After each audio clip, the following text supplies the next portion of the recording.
Hello, আপনাদের সবাইকে ঈদ মোবারক জানিয়ে আমি লিজাস ব্লগ থেকে চলে আসলাম নতুন একটা ব্লগ নিয়ে। আপনার পাপা গাড়ি চালানো শিখছে। আহনাব বাবু হঠাৎ করে অসুস্থ হয়ে যায়, জ্বর চলে আসে ঈদের পরের দিনই।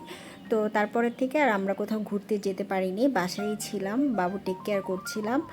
আর বাচ্চাদের একটা বাচ্চা অসুস্থ থাকলে কিন্তু রান্না করা খুব টাফ ব্যাপার। তো আমি 2 দিন কোনো কিছু রান্নাই করতে পারিনি। তারপরে রাতের দিকে ভাবলাম যে একদম কিছু রান্না না করলে হয় না, যেহেতু ঈদের টাইম, সবাই একটু ভালো খেতে চায়। তো আমি সব কিছু প্রিপারেশন করে নিচ্ছি। আর রান্না করতে করতে দেখেন আহনাব বাবু উঠে গেছে এবং ও প্রচণ্ড কান্না করছিল।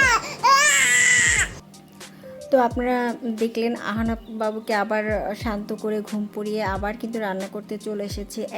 দুইটা বাচ্চাকে টেক কেয়ার করে রান্না করা কিন্তু খুবই টাফ ব্যাপার, বাট আমি আপনাদের সাথে শেয়ার করি না, তাই আপনারা দেখতে পারেন না।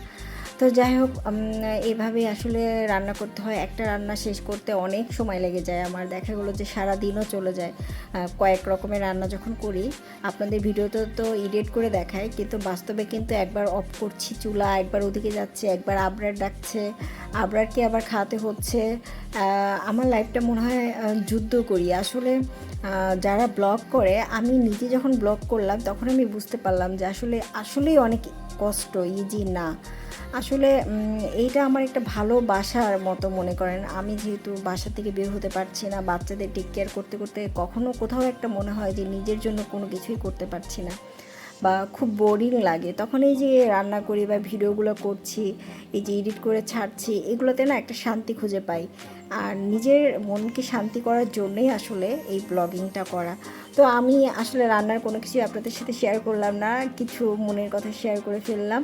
তো যাই হোক, এই যে এখানে গাজর দিয়ে পোলাওটা কিন্তু আমার খুব ভালো লাগছে। তো ইদানিং রান্না করলে গাজর যেহেতু বাসায় ছিল দিয়ে দিয়েছি, এবং গাজর দিয়ে পোলাও রান্না করলে কিন্তু খুবই সুন্দর একটা কালার চলে আসে, দেখতে কিন্তু আমার খুব ভালো লাগে এই কালারটা। আর গাজরের যেই পুষ্টিটা সেটা পোলাওতে চলে যায়, এবং আমার আব্বার যেহেতু পোলাওটা পছন্দ করে, ও যেন সেই পুষ্টিটা পায়, তার জন্যই আসলে আমি গাজরটা দিয়ে থাকি, যেন আব্বার যেহেতু সবজি খেতে চায় না। তো আল্লাহর রহমতে আমার মোটামুটি রান্না হয়ে গেছে। আর মুরগি মাংস দেখতেই পারলেন যে আসলে মুরগি কাটা ছিল না, খালা যতটুকু কেটে দিয়ে গিয়েছিল সেটা খাওয়া হয়ে গেছে।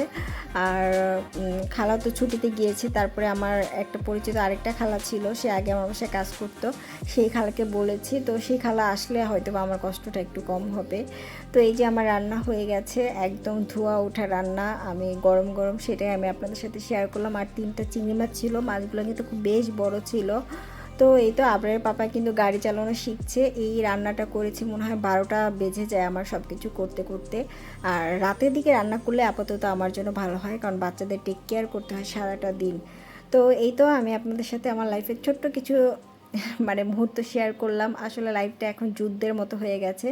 তো যাই হোক, আমাদের সবার জন্য দোয়া করবেন, আর আপনারা সবাই ভালো থাকেন। ঈদ ঈদে যেন আপনি আপনাদের পরিবারের সবাই যেন ভালো থাকে, সুস্থ থাকে, সেই দোয়া রাখি।